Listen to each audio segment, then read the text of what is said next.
Jack के साथ भी कुछ ऐसा ही हुआ। जब उसकी आंख खुली तो उसने देखा कि उसका पूरा शरीर मोटी रस्सियों से इस तरह जकड़ा हुआ था जैसे किसी ने नए साल के क्रिसमस ट्री को सजाकर बांध दिया हो। लेकिन जैक के लिए ये रस्सियां किसी धागे से ज्यादा नहीं। उसने बस थोड़ा सा जोर लगाया और पल भर में सारी रस्सियां टूट गईं। ये नजारा देखते ही आसपास खड़े सभी छोटे लोग डर के मारे इधर उधर भागने लगे। जैक को लगा कि शायद वो कोई अजीब सपना देख रहा है। उसने आंखें बंद करके दोबारा सोने की कोशिश की ताकि सपना टूट जाए। लेकिन तभी छोटे लोगों की सेना के जनरल ने एक नुकीला भाला उठाया और जैक के विशाल पैर में घोंप दिया। हल्की सी चुभन महसूस होते ही जैक समझ गया ये सपना नहीं था। चारों तरफ से छोटे सैनिक उसकी तरफ दौड़े। उन्होंने लोहे के हुक उसके शरीर में फेंके। दर्जनों सैनिक पूरी ताकत से रस्सियां खींच रहे थे। शुरुआत में तो जैक को इसका एहसास भी नहीं हुआ, लेकिन धीरे धीरे उनका प्लान काम कर गया और जैक का संतुलन बिगड़ गया। अगले ही पल वो सीधे एक विशाल गड्ढे में जा गिरा। इस बार चोट इतनी जोरदार थी कि जैक बेहोश हो गया। जब उसकी आंख खुली तो उसने खुद को एक और भी अजीब स्थिति में पाया। हजारों छोटे लोग मिलकर उसे उठाकर अपने राज्य के शाही महल तक ले आए थे। लेकिन इस अचानक आए विशाल इंसान में राजा की कोई खास दिलचस्पी नहीं थी। उसने आदेश दिया कि जैक को एक विशाल जेल में बंद कर दिया जाए। जेल में खाने पीने की व्यवस्था बहुत कम थी, लेकिन छोटे लोगों के लिए जो स्ट्रॉ सामान्य आकार की थी वे जैक को टूथपिक जैसी दिखाई देती थी। अगले दिन जनरल जैक को महल से बहुत दूर एक सुनसान जगह पर ले गया। उसी दिन राज्य में एक बड़ी मुसीबत आ गई। राजकुमारी का दुश्मनों ने अपहरण कर लिया था। जैसे ही जनरल को इस बात का पता चला वो घबराकर जैक के कान पर चढ़ गया और हवा में घूमते हुए विंड मिल की तरह तेजी से महल की ओर दौड़ पड़ा। महल पहुंचते ही जनरल ने जैक को जमीन पर लेटा दिया और खुद एक शानदार कलाबाजी खाते हुए नीचे उतरा।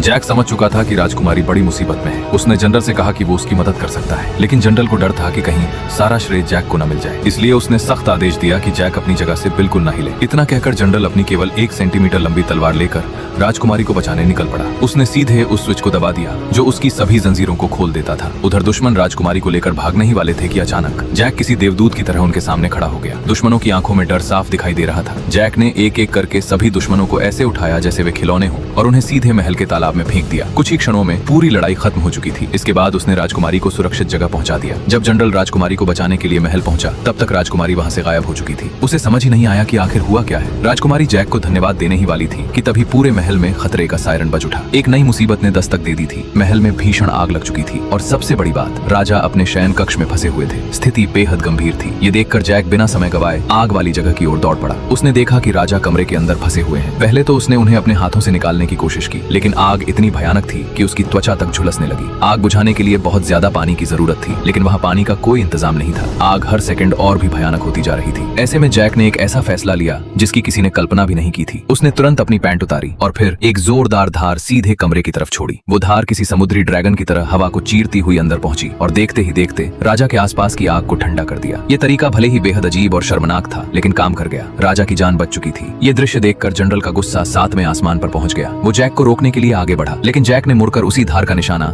जनरल को भी बना दिया। अब तो जनरल आग बबूला हो चुका था। उसने तुरंत आदेश दिया कि जैक को मौत की सजा दी जाए, लेकिन राजा समझदार था। वो जानता था कि जैक ने उसकी जान बचाई है, इसलिए उसने न केवल जैक की सजा माफ कर दी बल्कि उसे राज्य का सबसे बड़ा नायक घोषित कर दिया। उसके सम्मान में एक भव्य भोज का आयोजन किया गया। राजा ने जैक के लिए समुद्र किनारे एक शानदार घर बनवाने का फैसला किया। उसके आराम के लिए विशेष पंखे लगाए गए। उसकी सेवा के लिए कई छोटे छोटे सेवक नियुक्त किए गए। कॉफी से लेकर बाल काटने तक हर सुविधा उसके लिए मौजूद थी। यहाँ तक कि उसकी मालिश के लिए पूरा एक दल तैनात किया गया। जैक के मनोरंजन के लिए एक विशेष थिएटर भी बनाया गया, जहाँ कलाकार कोई कठपुतलियां नहीं बल्कि असली लोग थे। इस तरह जैक ने कई महीने इस छोटे से राज्य में बेहद आराम और सम्मान के साथ बिताए। राजा ने उसे राज्य का महान रक्षक घोषित कर दिया, लेकिन एक व्यक्ति था जिसे ये सब बिल्कुल पसंद नहीं आ रहा था, और वो था। लेकिन जनरल के दिल में जलन और नफरत लगातार बढ़ती जा रही थी। लेकिन किसी को अंदाजा नहीं था कि समुद्र के उस पार बैठा दुश्मन राज्य पर नजर रखे हुए है। अगले ही पल समुद्र की दिशा से युद्धपोतों का एक विशाल बेड़ा आगे बढ़ने लगा। आसमान में गोलों की बारिश शुरू हो गई। कुछ ही समय में छोटे से राज्य का बड़ा हिस्सा तबाह हो गया। राजा महल की ऊंचाई से समुद्र की ओर देख रहा था। जहाँ तक नजर जाती सिर्फ दुश्मनों के युद्धपोत दिखाई दे रहे थे। जैक, राज्य की आखिरी उम्मीद। राजा ने उससे दुश्मनों को रोकने की विनती की। जैक समुद्र की ओर देखने लगा। सामने सैकड़ों युद्धपोत खड़े थे। इतनी बड़ी सेना देखकर उसके दिल में भी डर पैदा हो गया। अपना ऊपरी वस्त्र भी हटा दिया, फिर दृढ़ कदमों से समुद्र की ओर चल पड़ा। हर कदम के साथ समुद्र का पानी उछल रहा था। राज्य के लोग सांस रोके उसे देख रहे थे। आखिरकार जैक दुश्मनों के सामने पहुंच गया, लेकिन हैरानी की बात ये थी कि उसने हमला नहीं किया। वो शांति चाहता था। उसने दुश्मनों को समझाने की कोशिश की, उन्हें युद्ध रोकने और वापस लौट जाने का प्रस्ताव दिया, लेकिन दुश्मन दुश्मन उसकी बात सुनने के लिए तैयार नहीं थे। उन्होंने उसकी चेतावनी को कमजोरी समझ लिया और तुरंत हमला करने का आदेश दे दिया। अगले ही पल सैकड़ों तोपों ने एक साथ आग उगल दी। अनगिनत गोले बारिश की बूंदों की तरह जैक की ओर आने लगे। राज्य के लोगों की धड़कनें थम गई।